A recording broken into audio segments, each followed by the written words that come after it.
Hello everyone. आज पनि म हजुरहरू समक्ष बुक रिलेटेड इस्युलाई लिएर आएको छु। जब पढ्दै गरे एटोमिक ह्याबिट्स पढ्दै जाँदाखेरिमा त्यहाँ धेरै अनगिन्ती कुराहरू छन् जुन चाहिँ हामीले आफ्नो जीवनमा लागू गर्नु पर्ने हुन्छ र लागू गर्न सकिन्छ पनि।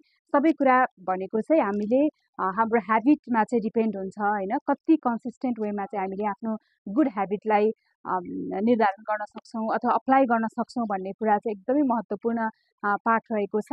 यहाँ चाहिँ हामीले गरेका एकदमै साना टाइनी ह्याबिट्सहरूले चाहिँ कस्तो रिमार्केबल रिजल्ट ल्याउँछन् त हाम्रो जीवनमा। हामीलाई कस्तो लाग्छ भने, मलाई पनि कस्तो लाग्थ्यो भन्दा चाहिँ to achieve massive thing we have to do lots of works, we have to do massive work भन्ने फिल हुन्थ्यो। तर जब बुक पढ्दै गएँ त्यसपछि त मलाई फिल हुन थाल्यो कि त्यस्तो होइन रहेछ। मलाई के लाग्यो भने जब बुक पढ्दै जाँदा चाहिँ साना कुराहरू हामी उठेपछि हामी के गर्छौँ, त्यसपछि के गर्छौँ, हामी एउटा कन्सियस वेमा हामीले त्यो कुराहरूलाई चाहिँ अप्लाई गऱ्यौँ भने होइन, तिनीहरूले चाहिँ हाम्रो जीवनमा आमूल परिवर्तन ल्याउँछन्।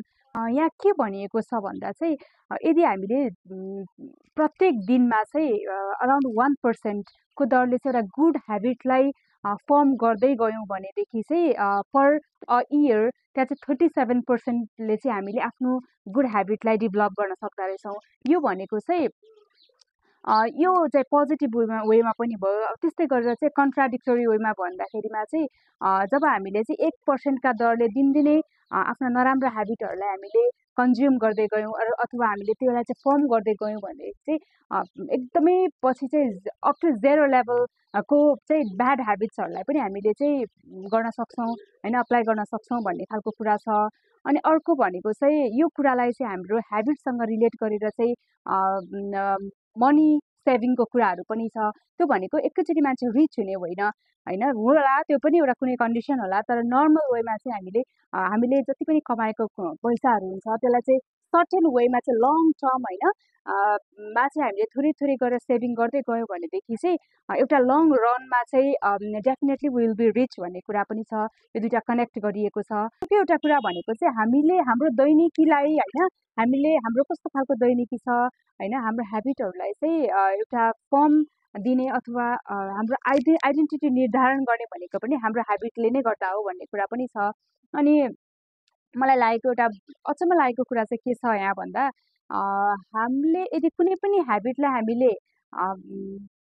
होइन, हामीले हाम्रो रुटिनमा चाहिँ एउटा ह्याबिटलाई हामीले राख्न खोजेका छौँ होइन, अप्लाई गर्न खोजेका छौँ, तर त्यसलाई चाहिँ गर्न सकिरहेका छैनौँ भनेदेखि पनि हामीले त्यसलाई चाहिँ कस्तो हाम्रो कुरा जस्तै अब हामीले चाहिँ बिहान उठ्छौँ, हाम्रो इच्छा छ हामी मेडिटेसन गरौँ है, 30 मिनट्सलाई चाहिँ हामी मेडिटेसनलाई हामी जोड्न चाहन्छौँ, तर हामीले काम गर्न सकेका छैनौँ भनेदेखि चाहिँ हामीले त्यसलाई चाहिँ हामीले आफ्नो गरिरहने होइन दैनिक रुटिनमा चाहिँ हामीले त्यसलाई चाहिँ कुन टाइममा चाहिँ हामीले मेडिटेसन गर्न चाहने हो त। जस्तै हामी उठ्यौँ बिहान होइन, फ्रेस भएपछि अब टी टाइम होला होइन, अनि त्यसपछि चाहिँ टी टाइम पछाडि चाहिँ म मेरो रुटिनलाई चाहिँ थोरै बदलेर म मेडिटेसनलाई चाहिँ त्यहाँ इन्क्लुड गर्न चाहन्छु, त्यसपछि फेरि एज युजल रुटिनतिर बग्छु भन्ने हो भनेदेखि चाहिँ after having tea just we can connect it with our meditation habit भन्ने कुरा छ। यो पार्ट पनि मलाई राम्रो लाग्यो किनभने after tea just we connect it with our meditation habit.